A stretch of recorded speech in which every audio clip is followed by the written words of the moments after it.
Our next example, complex numbers. Nothing complex about them. Don't be intimidated by the name. In fact, we've been dealing with complex numbers. We just haven't called them that.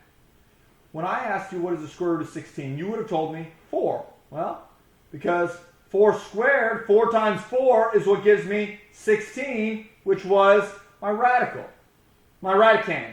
Well, look at what happens if I have square root of negative 9. The problem was we want to say 3, but the problem is 3 squared gave me 9. It wasn't negative. Even if I try negative 3, a negative number times a negative number is a positive, or that even exponent makes it positive. The problem was I couldn't have that negative underneath. What I called it last time was not real. Which then asks the question, do we remember what real numbers were? Real numbers were any number we could think of. Any positive number, any negative number, decimals, fractions, zero, square roots. Any number that we can put on a number line, that we can put on a graph, is a real number. The only number that's not real, the new number is square root of negative 1 is now the number I.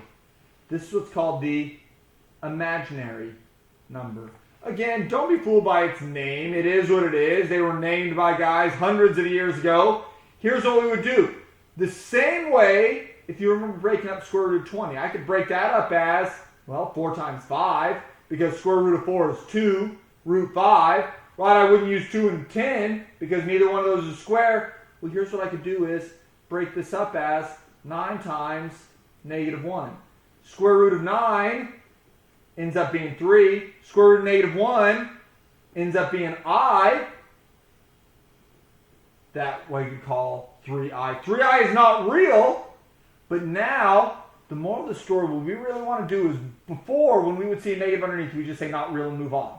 Not real means imaginary. What we really want to just do now, when we see a negative underneath, tack an I on it and just move on like normal. If we want to talk about what it means to actually be a complex number is anything in the form a plus bi, where a and b are real numbers. A ends up being a constant. B is your coefficient. An example, 3 plus 5i. 3 is your A, 5 is your B.